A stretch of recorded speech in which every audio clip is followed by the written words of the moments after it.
Our first topic is 7.2, nationalism, which is something I think you all know a lot about. Someone who is wide awake and ready to rock this morning. Maybe I should just make David answer all the questions. But anyway, feel free. What is nationalism? What does that mean? When a country or when a nation, basically, it's like patriotism, but to like a next level. Yeah, so like awesome people versus Mr. Rich. There are many awesome people, but I bring it to a higher level of awesomeness, as you all understand clearly. I see some nods, vociferously agreeing. So, and vociferous is the only way in which you can agree. If you don't know that word, look it up because awesome people know that word. All right, anyway, but I digress. The point being, you're going to miss this level of just like random arrogance. I know you are. So, soak it in while you can, my beloved students. So absolutely. How does it manifest itself? What does this, it's like if we're studying a mental illness, we look at, or any sort of physical illness, like what are the symptoms? What does it look like when we have it? So if we're nationalists, how do we behave?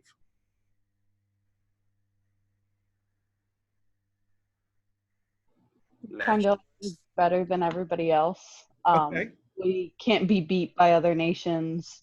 We have the best economy, all the... Okay. And so how might we behave towards other nations specifically? I guess aggressively. Yeah. Mason, go ahead, bud. Mason, you were saying something? They're going to be like hostile and aggressive towards other nations. So we might literally engage in what specific behavior? War. War, thank you. Yes, Mason. All right, so we're going to go to war a lot because A, we're better than them. They suck. B, if we fight, what's going to happen? We're going to win because they suck. Patriotism is a love for your country, as David said, and nationalism is stronger than that. Agreed. Nationalism also usually contains a component of my rivals suck. They are not near the ability that I am. My people are. So when we fight, and of course we will, because that's the only way you really solve anything in the world is aggressive action, I'm going to win. I will wipe the floor with these fools. So what's up? All right. Like I don't start any fights. I just end them. You know what I'm saying? So that's kind of what they're talking about is this aggressive flexing on your neighbors because you will win. And of course, eventually not your neighbors, but around the world. As we know, this is also the time period of imperialism. So a couple things we look at romanticism, you look at the details. There's variety of ways this manifests itself. There's the romantic nationalism of, I am Italian, I belong with other Italians, we all like pasta and the Pope, and those kind of stereotypes. So it's a notion of like a common history, Brothers Grimm fairy tales. We all grew up hearing about Hansel and Gretel, those kind of things when we were little Frauleins and Fraus. So all that kind of stuff was part of it. And then there's also the more Bismarck approach of Germany or the Cavour approach in Italy. A bigger state means more resources, means cheaper goods, means more food, means more soldiers. So there's a lot of political, economic, and military benefits to being in a larger state.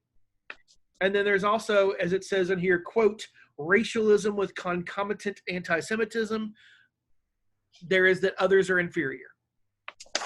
And so we know the Enlightenment briefly encouraged us to be more tolerant and accepting of diverse peoples, whether that's culturally or religiously. And then nationalism swipes that away pretty quickly. So we will see a rise in anti-Semitism in late 19th century Europe. Why? Because at this point, the vast majority of Jews are still Orthodox. They dress differently, literally. They live in separate parts of town. Of course, a lot of that is because we made them do so hundreds of years earlier, and that has continued. And then why does Louisville have a West End that is primarily African-American? Was that a choice made by African-Americans in Louisville? No, that's called redlining. If you don't know what that is, look it up later, but that is why Louisville has one of the most segregated racial populations in the entire country, was because of redlining in the 1930s. In other words, real estate agents basically would not sell homes to people who are African-American anywhere but the West End for a long time. They just wouldn't let them do it. So that's why the vast majority of people in Louisville that are African-American live in the West End. That has changed a little bit over the last couple of decades, but it's still primarily the way it works. So you look at that history and it influences modern perceptions. They don't eat the same foods we do, the Jewish people. They don't speak the same language often. So therefore, they're not real Germans. They're not real French people. They're not real Poles, whatever your nationality may be. So we start to exclude people. And that definitely is what it is. And it says, quote, chauvinism justifying national aggrandizement. In other words, we can invade and conquer folks because we're better than them. All right. So because of this anti-Semitism, we see a rise in what is called Zionism. Zion being the Hebrew word for home.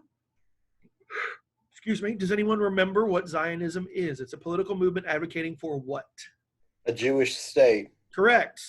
At first, there's some debate on where that could be, but eventually it lands in it's got to be in our historic homeland, given to us in our Holy Scripture by God. And that, of course, would be the territory at that time known as Palestine. And that will be a movement that goes for about 75, 60 years, depends on how you define its beginning, until Israel is created as a state after World War II. So we don't get that far at this point, and it's also a little outside of our geography, but it becomes a part of European history because, of course, the British are going to control that territory after World War I. But again, that's outside of it. So it also talks about these conservative leaders, and it mentions 3 by name: Napoleon III of France, Cavour, as already mentioned, of Italy, and Bismarck of Germany. And it says, quote, popular nationalism. You get a lot of cheers when you stand up and say, in Germany, Germans are the best people. Most of us that are German are like, yeah, das ist true. So we're going to be all about that. We're absolutely down with it. And so that's why it's popular. Doesn't necessarily make it right, but it's popular. And so we see that all the time. I mean, I told you a couple of years ago in APEH, when they changed the curriculum, the state of Oklahoma almost passed a law banning AP US history in the state of Oklahoma because it was, quote, too negative. Because it actually discussed the Trail of Tears, Japanese internment, slavery, read sources from people that were critical of American policy. I love my country. I'm happy to be an American. I'm very thankful I was born here. But that does not mean that I cannot realize that our nation, like all nations and all peoples, has faults. As awesome as I am, kids, I know this is hard to understand, I mess up too. I know that's a shocking revelation, but it is.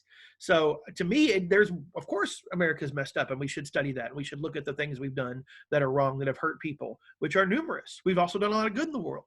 To me, that's just reality. But some people still get really upset by that. And this is 130 years or so after they're talking about this in your study guide. So you can imagine it was even more virulent back then. We've never done anything wrong. We're the best. Not really true. It also mentions the creation of Austria-Hungary, a dual monarchy, and of course the problem for the Austrians, the Habsburg Empire, they have dozens and dozens of ethnic minorities. So when you give a higher political status to the Hungarians, you're going to make the Czechs, the Poles, the Romanians, the Serbs, the Croats all frustrated. It's frankly a miracle that Austria-Hungary lasts as long as it does, which, as you may remember, goes into World War I when the Austro-Hungarian Empire is minimized. All right. Mentions in 7.3 on the next page, 153. By the way, any questions? We good on that? Everybody okay? Nationalism, flexing, aggressiveness, people that are different than us suck, negative ramifications of that, specifically towards Jewish people. Okay. 7.3, national unification and diplomatic tensions. We know that 2 nations are going to be created for the first time in European history during time period 3. That, of course, would be Italy and Germany. Both come to full fruition in the 1870s. Both of those movements start as a result of reaction against Napoleonic conquest and continue over the coming decades in various movements. There's a trade union in Germany that's kind of like a mini European Union where the different German states don't actually pay taxes when goods cross those borders. And it's also just nationalism. We speak the same language as these people. We like the same food. We have a common history. Why would we not be together? Of course, the one exception to that is Austria-Germany, because of tensions between the royal families of those states. They should probably be the same state, but they're not going to be, of course. And both Cavour in Italy and Bismarck in Germany, Bismarck uses the term, but they both do it. It's called realpolitik. In other words, just pragmatism. Like, this is not about writing poems about German history. This is not about we all go up and like look at the stars and think of Galileo in Italy. We're doing this because it's going to make us stronger with a bigger economy, more natural resources, and a better military. That's why we're doing this. There's no other reason for it. Let's get together so we can flex on people. That's pretty much what it is. We also see it mentions the Crimean War in the 1850s. So about 40 years after the end of Napoleon, the Concert of Europe starts to break down that system. We worked together to try to minimize war for about 40 years. And we've mentioned this before, the problem is when you get to the 1850s, we're a full 2 generations from that war.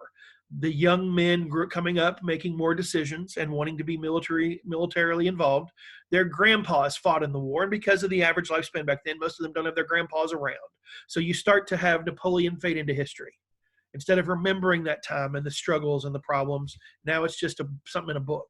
And so we start to see this attitude shift of, yeah, let's fight a war, let's do it. And we know eventually that will result in World War I, but we see less and less people going, you know what, war sucks, maybe we should not do this. And we start seeing that attitude manifest and increase in its support, shall we say. All right.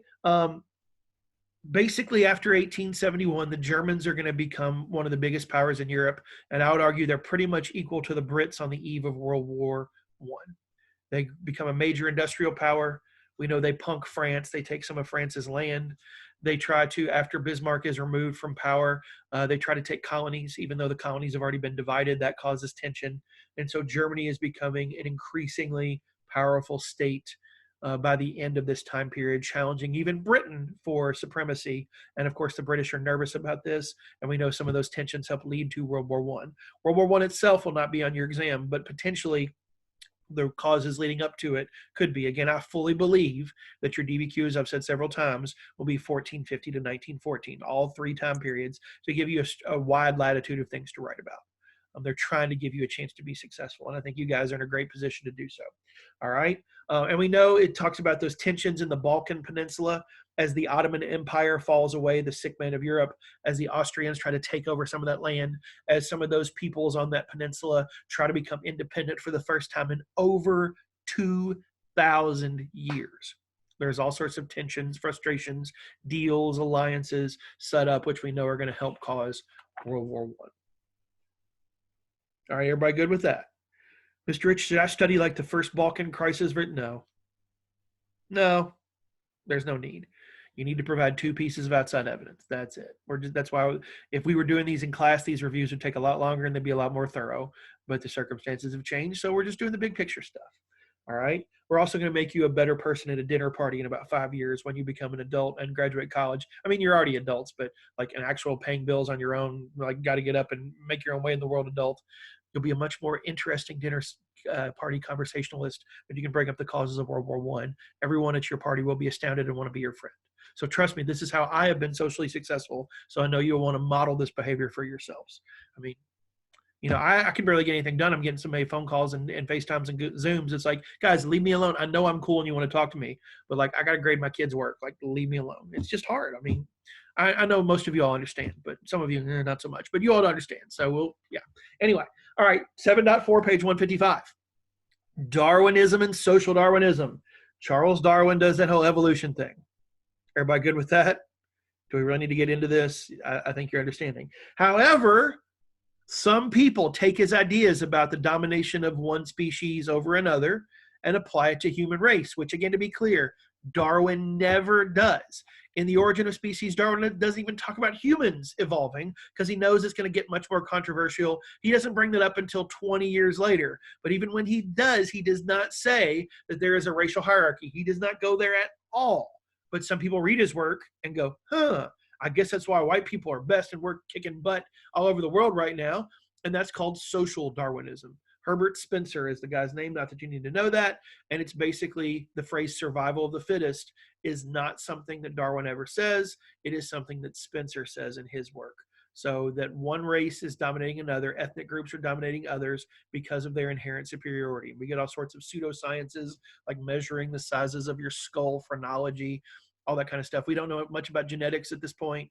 When we do start to be able to understand human genomes, very quickly we understand that humans of different races are the same except for one tiny gene for skin color, and that's pretty much it. So it kind of destroys that theory, but not that racists ever listen to science anyway, but it certainly does that because, you know, racists have a lot of problems understanding reality, but that's something they deal with. Okay, any questions on that? That's pretty easy.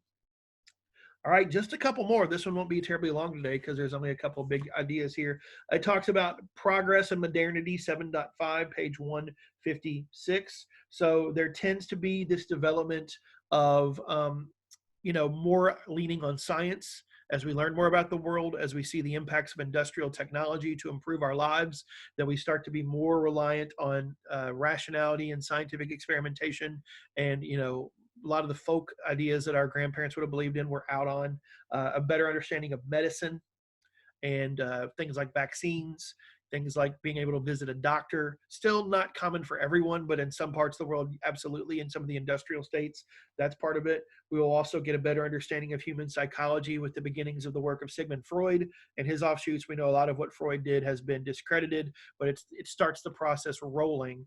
And so if you remember, we talked about this guy named Hegel, who says you have a thesis, someone provides a disagreeing viewpoint and antithesis, and then we meet together in the middle of synthesis. And so that's kind of what happens to many psychiatrists or psychologists. Freud is the thesis, and then we disagree with him, and we kind of meet in a common ground to help people have better access to the understandings and inner workings of their mind. So basically, this is an age of progress. In America, we call it the progressive era. In Europe, we call it la belle époque, the beautiful era. So same idea, though, that we're making progress. Life is getting better. Things are improving. Yay us. We're helping poverty. We're doing this. Now, that's true for many Europeans. Of course, that interestingly translates to the next point, page 157, 7.6, imperialism. We're making life better for us. Everybody else, we're taking them over and exploiting them. Of course, hypocrisy, not with a little twinge of racism. You're like, well, it's okay. It's just how it works. And so we know there are a variety of motivations. We talked about several in class. Can someone give me a motivation for imperialism in the late 19th century? Money. Yeah. Goods, both goods to take and goods to sell, people to sell goods to. Can anyone remember a particular crop or good of interest at this time period? What are we going to Africa or India or other places for? Not sugar. I want to say What? gold and like diamonds. A little bit in South Africa, sure, absolutely. With India, cotton. Cotton, yep. Mm-hmm. Specifically, the new one is rubber. Yeah. Rubber in Central Africa. Remember that article about the Congo and all that good stuff? Yep. Mm-hmm. Because we cannot produce rubber in a laboratory setting until World War II. So as we start to make millions of bicycles, later cars, later airplanes, we need rubber for tires, and that only comes from tree sap in Central Africa for the most part at this point. So millions and millions and millions of trees are exploited, planted, plantationized, if you will. I don't know if that's a word, but I just made it one. So we're going to go with it. All that good stuff. I'm pretty sure it's not a word, but that's okay. You know what I mean when I say it. We also know, so that's good. Excellent. Economic is absolutely motivation, even though the new imperialism kind of poo-poos economics, but it is certainly part of it. All right, can I get two more? We'll get three and we'll call it a day. Can I get two more motivations for imperialism besides economic? Nationalism. Okay, yeah. I'm better than you. I got more colonies. Absolutely. Good. One more. The spread of religion. What, Elizabeth? I'm sorry, I couldn't hear you. The spread of religion missionaries. Yes, ma'am. Perfect. We're going to spread our faith. This is why much today of sub-Saharan Africa, people are Christian. Not from 300 years ago, because there was very little European penetration into Africa at that time. It's in the 19th century. That is also why today millions of people in Africa speak a European language, either as their primary or secondary language, because it's the missionaries that taught those languages, because it's much easier for me to get you to read French or English than it is for me to learn 60 different languages and translate the Bible into all of them. In case you haven't noticed, the Bible is a very long book.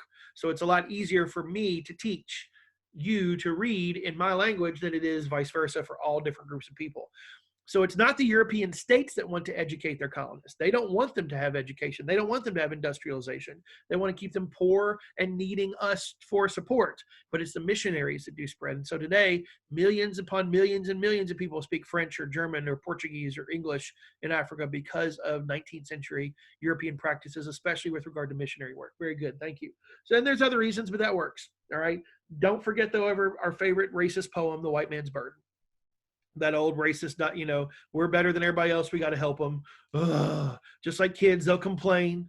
And then someday when they're older, they'll recognize what I did for them and they'll get it. And that's true to some extent for kids, of course, but it's also an easy way to justify being a jerk sometimes. Because, like they don't get it because they're mad. Well, yeah, because you acted like a turd, but whatever. So there's that justification of racist policy. Absolutely. All right, you look on the back page of 158. The reason this is so easy for Europeans is we have advanced industrial weaponry. We have machine guns. How are they going to stop us if we have machine guns and they don't? And the answer is no. So today there are 53 nations in modern Africa. 51 of them are colonized by Europeans by 1914. 51 out of 53. Ethiopia defeats the Italians in a fight, which tells you a lot about the state of the Italian military. And then Liberia, a former haven for American freed slaves, is left alone because the Americans request that our European allies leave Liberia alone as a thank you to us. And so they agree to do that. So 51 out of 53, only won by fighting back and winning. So that shows you the technological superiority of these ideas. All right. So because we have better communication and transportation, these empires are possible. And of course, you know this, the British have the biggest empire in the history of the world in the latter part of this time period.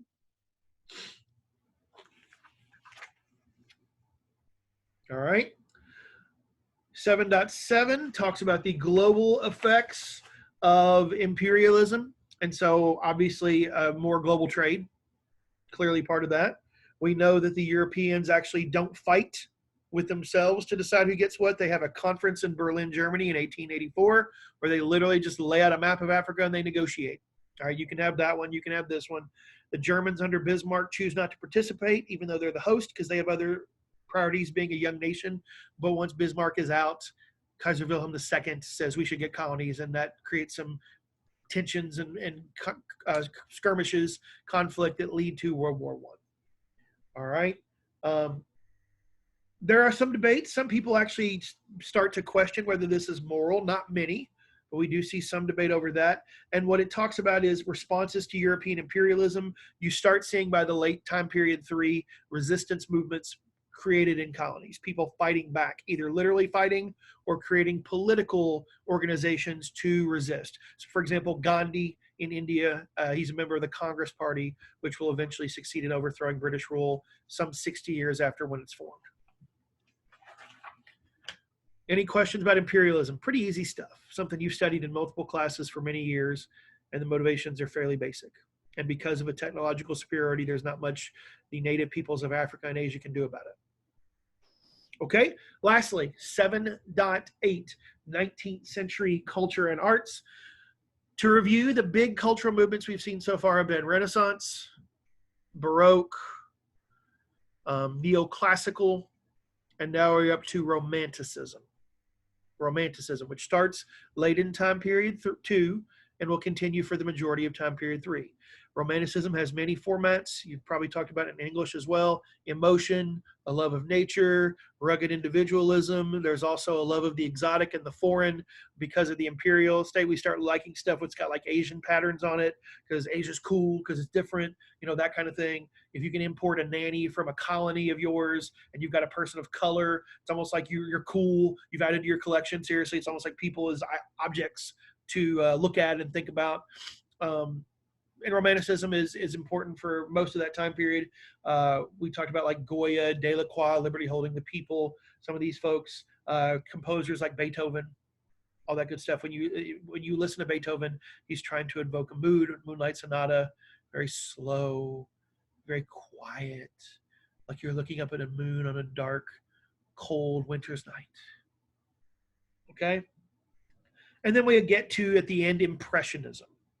Impressionism comes along from Paris, one of the great cultural centers of the world. We know we have invented photography, so taking a lifelike portrait is really not something that's needed because I can always just get a photograph made. It's more of a quick impression of my sensory responses to what I'm seeing. So it kind of sort of looks like it. It's not completely abstract, but it does, as we heard in some of our debates earlier this year, open up an avenue towards more abstract art like Cubism, Surrealism, etc. And one of the big differences is like Da Vinci has 22 paintings.